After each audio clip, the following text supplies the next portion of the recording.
Hello everyone. ఈరోజైతే పిల్లలే కానీ పెద్దవాళ్ళే కానీ జ్ఞాపక శక్తి పెంచుకోవాలి అనుకున్న వాళ్ళకైతే ఈ టిప్ చాలా బాగా యూజ్ అవుతుంది.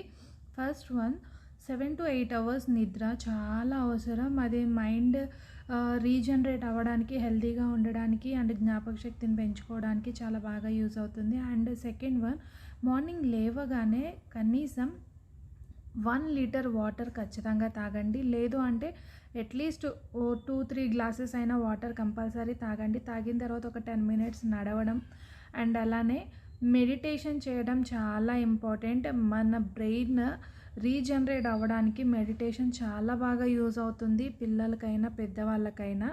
అండ్ థర్డ్ వన్ వచ్చేసి పజిల్స్ కానీ లేకపోతే చెస్ కానీ అట్లా ఏదైనా ఇంట్రెస్టింగ్ గేమ్స్ ఆడడానికి ట్రై చేయండి. రొటీన్గా కాకుండా బ్రెయిన్ షార్ప్నెస్ అనేది పెరుగుతుంది అండ్ మెమరీ కూడా పెరుగుతుంది. And nuts, dry fruits, protein food, egg, milk and ఆకుకూరలు ఇలాంటివి తీసుకోవడానికి ట్రై చేయండి. హెల్త్కి మంచిది, అలానే బ్రెయిన్కి కూడా చాలా మంచిది. నేను చెప్పిన ఈ టిప్స్లో మీకు బాగా ఏది నచ్చింది, మీకు ఏది యూజ్ అయింది అనేది అయితే నాకు కామెంట్ చేసి చెప్పడం అస్సలు మర్చిపోకండి. సో ఈ టిప్ అయితే మీకు నచ్చింది అనుకుంటున్నాను.